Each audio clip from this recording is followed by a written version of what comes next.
Bismillahirrahmanirrahim. Assalamualaikum warahmatullahi wabarakatuh. Perkenalkan, saya Agung Prayogi, dosen program studi akuntansi Fakultas Ekonomika dan Bisnis pada Universitas Peradaban. Saat ini saya sedang mengikuti sertifikasi dosen gelombang 1 yang diselenggarakan oleh Kementerian Pendidikan Tinggi, Sains dan Teknologi tahun 2025. Saya akan menyusun pernyataan diri dosen untuk unjuk kerja Tridharma Perguruan Tinggi atau PDD UKT-PT dalam bidang pengajaran. Saya akan memaparkan salah satu mata kuliah yang saya ampu, yaitu mata kuliah teori akuntansi. Mata kuliah teori akuntansi merupakan mata kuliah wajib berbobot 3 SKS yang diajarkan pada semester ganjil. Adapun deskripsi mata kuliah teori akuntansi, yaitu mata kuliah ini menjadi landasan teoritis dan kritis bagi mahasiswa dalam memahami perkembangan, pendekatan, dan penerapan teori akuntansi. Metode pembelajaran yang saya terapkan dalam mata kuliah teori akuntansi melalui pendekatan aktif, partisipatif, dan pengalaman nyata. Kemampuan yang diharapkan dalam mata kuliah teori akuntansi: 1.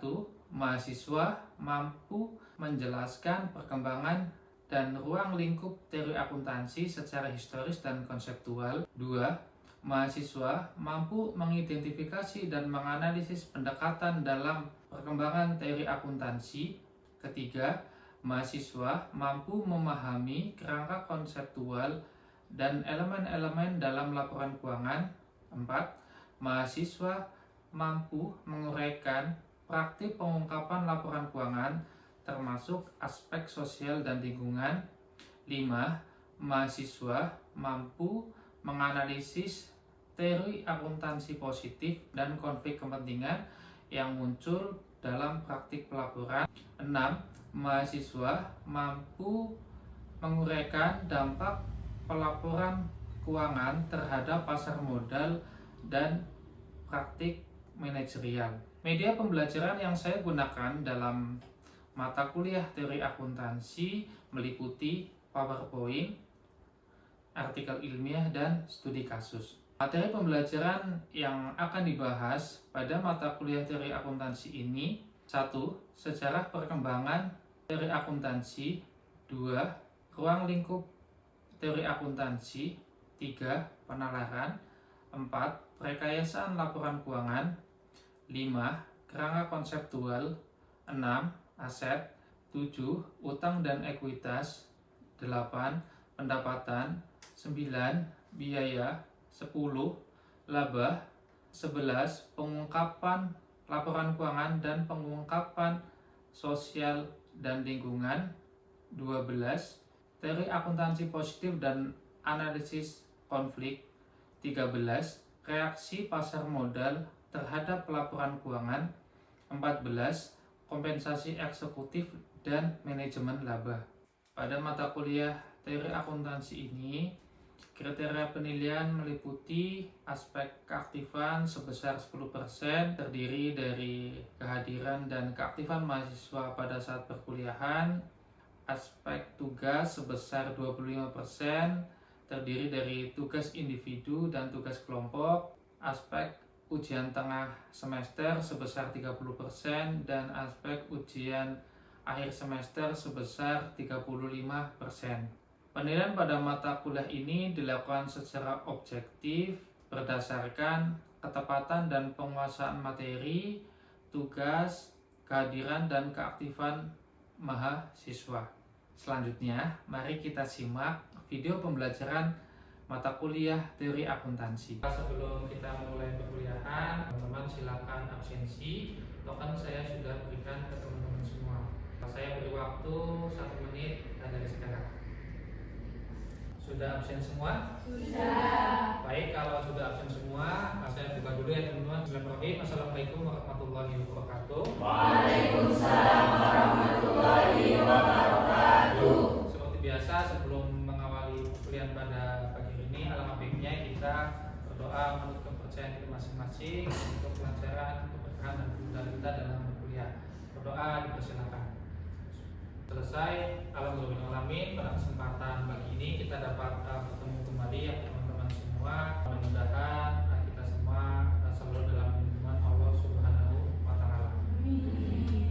Bagaimana kabarnya teman-teman semua? Sehat? Alhamdulillah. Oke, sebelum mulai perkuliahan pada pagi hari ini, materi sebelumnya kita telah membahas mengenai sejarah perkembangan dari akuntansi. Jadi bagaimana awal dari adanya akuntansi. Nah, pada hari ini kita akan membahas mengenai ruang lingkup teori akuntansi. Tujuan pembelajaran materi hari ini: 1. Mendefinisikan akuntansi dan teori akuntansi. 2. Menjelaskan arti penting teori terhadap praktik. 3. Membedakan akuntansi sebagai sains dan teknologi. 4. Menjelaskan teori akuntansi sebagai penerapan logis. 5. Menyebutkan berbagai perspektif teori akuntansi. 6. Membedakan teori akuntansi positif dan akuntansi normatif. 7. Menjelaskan tataran teori akuntansi semantik, sintaktik dan pragmatik. 8. Menjelaskan teori akuntansi atas dasar pendekatan penalaran. 9. Menggambarkan secara diagramatis orientasi teori akuntansi. Dan 10.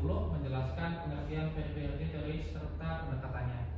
Jadi setelah mempelajari materi pada hari ini, teman-teman semua diharapkan mampu menyampaikan atau menjelaskan tujuan-tujuan pembelajaran yang ada sebelum ini.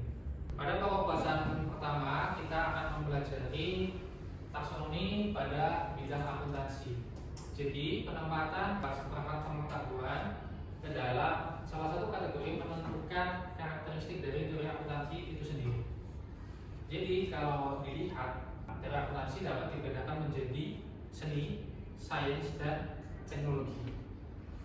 Hal itu tergantung bagaimana cara kita atau seseorang itu memahami akuntansi sebagai salah satu bidang ilmu akuntansi itu sendiri. Yang pertama tadi, akuntansi dapat dipandang sebagai seni. Menurut teman-teman, akuntansi sebagai seni itu yang seperti apa? Ada yang mau berpendapat? Silakan.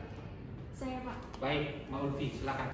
Menurut saya, akuntansi sebagai seni berarti bahwa akuntansi tidak hanya sebagai proses pencatatan keuangan biasa ataupun sekedar pencatatan keuangan secara mekanis saja, tetapi akuntansi sebagai seni juga melibatkan kemampuan, keterampilan, dan juga pertimbangan yang profesional agar mendapatkan pencatatan akuntansi atau penyusunan akuntansi yang relevan, akurat, dan bermanfaat buat penggunanya.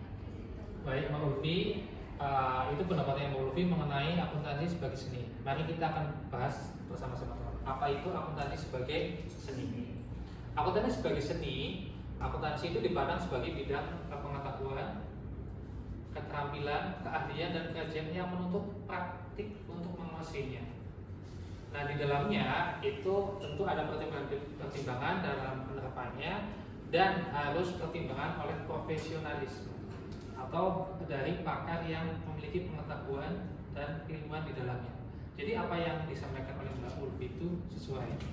Jadi akuntansi, dari kata akuntansi aja bisa dipandang dari berbagai sudut pandang. Yang pertama tadi adalah seni. Yang selanjutnya tadi ada akuntansi sebagai sains. Menurut teman-teman, apakah itu akuntansi sebagai sains? Apakah ada yang mau berpendapat mengenai hal tersebut? Silakan. Saya, Pak. Boleh, Mbak Novi, silakan. Menurut saya, akuntansi sebagai seni yaitu akuntansi menggunakan metode ilmiah dalam pengumpulan dan juga analisis serta interpretasi data keuangan. Pendekatan menggunakan metode ilmiah ini digunakan untuk membantu memastikan bahwa data keuangan yang disajikan itu dapat diandalkan dan juga sesuai dengan standar yang berlaku, Pak. Baik, tadi yang disampaikan oleh Mbak Novi, akuntansi sebagai sains adalah akuntansi sebagai ilmu pengetahuan yang di dalamnya ada kaidah-kaidah ilmiah dalam menyusun suatu laporan, tentunya laporan keuangan teman-teman semua, yang nantinya dapat diandalkan dan informasinya itu relevan. Oke, mari kita bahas akuntansi sebagai sains. Akuntansi sebagai sains dijelaskan bahwa akuntansi sebagai bidang ilmu pengetahuan yang menjelaskan fenomena akuntansi secara objektif, apa adanya dan bebas nilai. Jadi kalau objektif itu tentunya mengerucut pada salah satu fenomena tersebut. Kemudian penjelasan dinyatakan dalam bentuk aksioma, kemudian proposisi, prinsip umum atau hipotesis. Nah, tidak langsung berkaitan dengan kebijakan. Jadi kenapa tidak langsung berkaitan dengan kebijakan? Karena ini dipandang sebagai sains. Ya. Nanti kalau dipandang sebagai kebijakan, tentunya ada lagi dari perspektif lainnya. Nah, kemudian pertimbangan dan penyimpulan dituntun oleh KDI. Jadi dapat disimpulkan bahwa akuntansi sebagai sains adalah akuntansi itu sebagai salah satu ilmu pengetahuan yang menjelaskan fenomena akuntansi yang tentunya dijelaskan secara ilmiah, ya. Kemudian dalamnya tentunya objektif, kemudian apa adanya dan bebas nilai. Kemudian tadi setelah akuntansi sebagai sains, ada akuntansi sebagai teknologi. Nah, menurut teman-teman, apakah akuntansi sebagai teknologi itu? Silakan, ada yang mau berpendapat. Saya Pak. Baik, Mas Jadi silakan. Kalau menurut saya akuntansi sebagai teknologi itu jadi akuntansi nggak hanya dipandang sebagai sistem pencatatan keuangan atau apapun itu, tapi lebih kepada tools ataupun alat untuk kita melihat bagaimana keuangan itu sendiri biar kita bisa menentukan keputusan apa yang akan diambil seperti itu Pak. Baik, jadi seperti yang dijelaskan oleh Mas Jati, akuntansi sebagai teknologi itu, akuntansi merupakan sebuah perangkat atau tools, ya, atau teknik bagaimana seseorang atau mungkin perusahaan atau kelompok itu menyusun suatu laporan. Tentunya kalau dalam akuntansi laporan yang berisi informasi keuangan. Nah, tujuannya apa? Tujuannya untuk mencapai tujuan-tujuan tertentu yang nantinya dapat digunakan sebagai pengambilan keputusan untuk para pemakai laporan keuangan. Jadi dapat disimpulkan akuntansi itu dapat dipandang sebagai apa teman-teman? Sebagai seni, sebagai sains dan teknologi. Pokok bahasan selanjutnya pengertian dari teori. Teori itu sesuatu yang masih abstrak. Jadi kalau abstrak itu masih belum jelas. Dan di dalamnya tentunya ada sesuatu yang ideal, baik itu peraturan, norma atau standar di dalamnya. Kemudian pasangan yang nyata dan praktis. Jadi teori itu nantinya juga akan membantu suatu praktek yang dilakukan di dunia nyata. Melalui penjelasan ilmiah, jadi teori-teori itu terbentuk dari penjelasan ilmiah dan juga penalaran logis. Jadi teori itu juga bisa dinilai secara logika. Jadi selanjutnya ada pengertian teori akuntansi. Di sini teori akuntansi itu bergantung dari dijelaskan dari mana. Ya. Tadi kita sudah menjelaskan bahwa akuntansi itu dipandang sebagai seni, sains dan teknologi. Jadi teori akuntansi itu bisa dipandang dari sains dan teknologi. Jika dipandang dari sains, teori akuntansi itu dipandang sebagai teori akuntansi positif. Sedangkan jika dipandang dari teknologi, teori akuntansi itu dipandang sebagai teori akuntansi normatif. Pokok bahasan selanjutnya mengenai perspektif, aspek atau orientasi teori akuntansi. Yang pertama ada sasaran atau tujuan, yaitu teori akuntansi itu dipandang sebagai teori akuntansi positif dan teori akuntansi normatif dari sisi sains dan sisi teknologi. Kemudian yang kedua ada tataran semiotika dalam teori komunikasi. Ada tataran semantik, kemudian tataran sintaktik dan tataran pragmatik. Kemudian yang terakhir ada penalaran. Dalam teori akuntansi itu ada penalaran secara induktif dan secara deduktif. Sering kita dengar bahwa penalaran secara deduktif itu dari umum ke khusus, sedangkan induktif itu khusus ke umum. Selanjutnya ada sasaran teori akuntansi. Tadi sudah kita jelaskan bahwa ada dua teori akuntansi dari sisi positif dan sisi normatif. Yang pertama ada sisi positif. Nah, kalau dari sisi positif itu penjelasan atau penalaran yang menunjukkan, ya, menunjukkan secara ilmiah kebenaran atau pernyataan suatu fenomena seperti apa adanya sesuai fakta. Jadi di sisi atau pandangan positif itu fakta sebagai sasarannya. Nah, kemudian dari sisi normatif atau pandangan normatif, penjelasan atau penerangan itu untuk menjustifikasi kelayakan suatu perlakuan akuntansi paling sesuai dengan tujuan yang telah ditetapkan.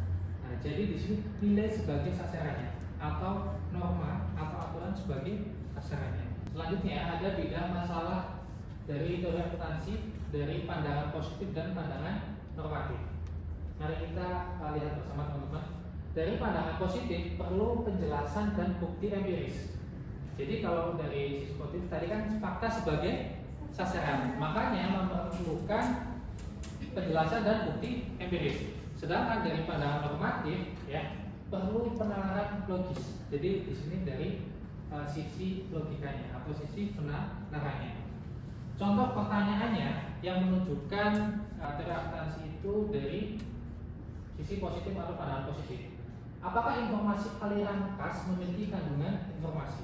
Jadi pertanyaan ini merujuk atau mencari fakta yang ada terkait apakah informasi aliran kas ini mengandung informasi. Kemudian ada faktor apa saja yang mempengaruhi kinerja perusahaan. Berarti kan mencari fakta.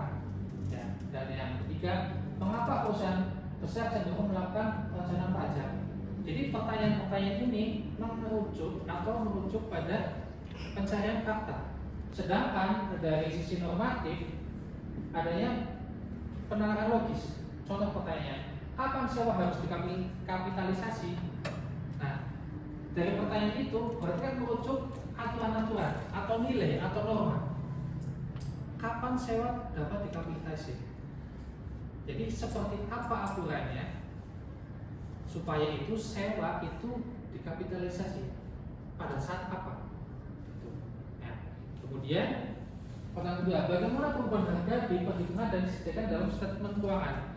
Nah, kalau melihat pertanyaan seperti ini, berarti kan aturan-aturannya, norma-normanya seperti apa, perhitungannya seperti apa, bukan mencari fakta.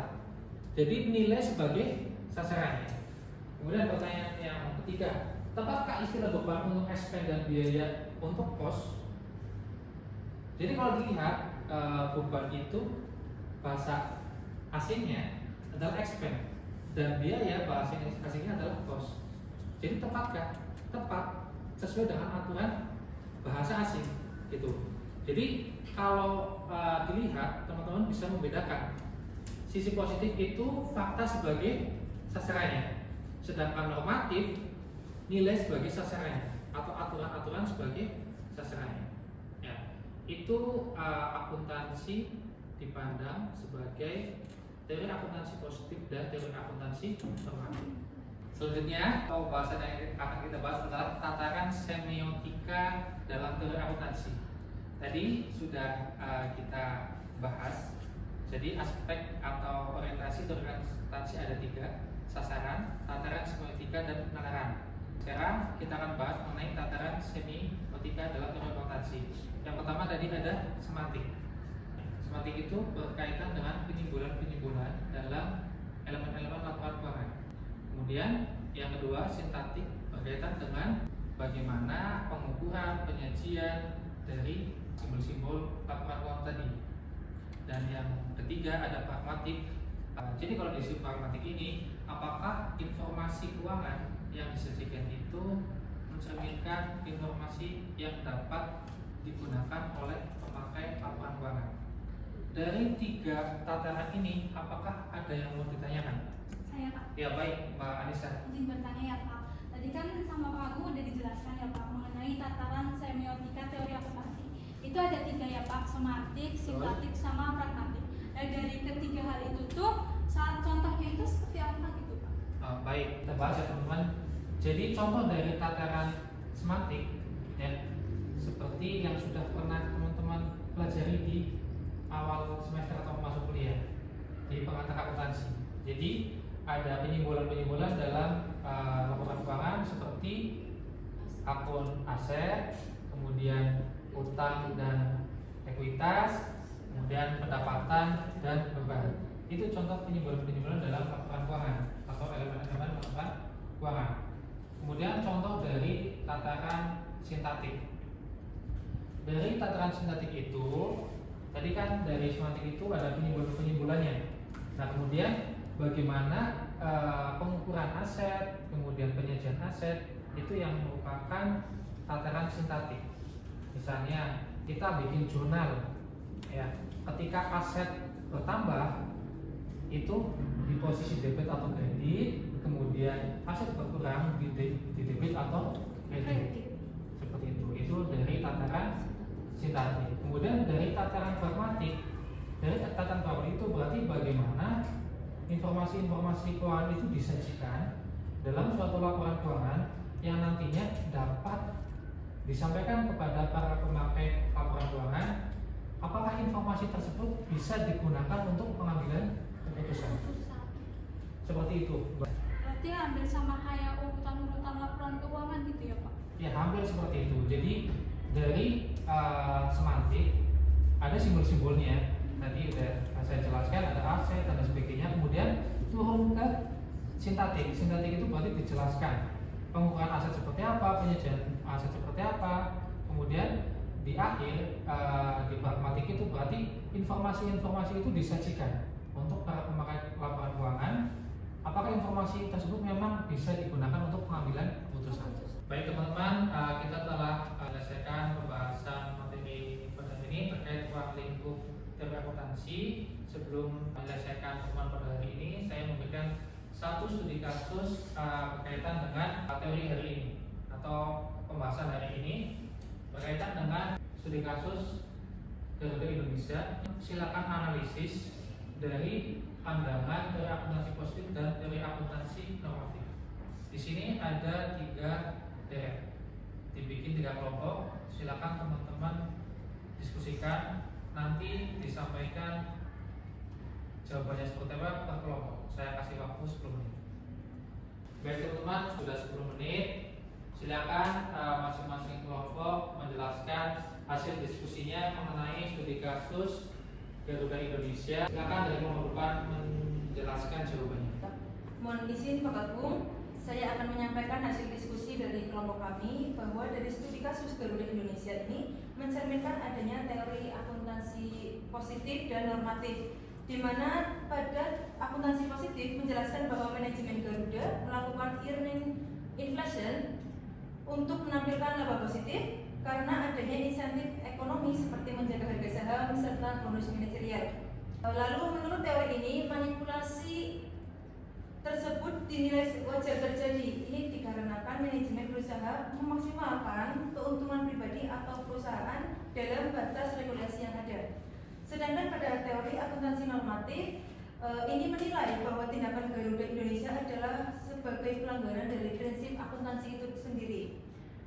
Karena pendapatan dari kerjasama dengan Wi-Fi itu belum memenuhi syarat pendapatan sesuai standar akuntansi seperti PSAK atau IFRS. Secara normatif, laporan keuangan harus disusun secara jujur dan transparan untuk melindungi kepentingan publik dan investasi. Ya, kita simak dulu. Selanjutnya kelompok tengah, silakan. Siapa yang mau menyampaikan? Baik Pak, saya Pak. Baik, Pak Ami, silakan.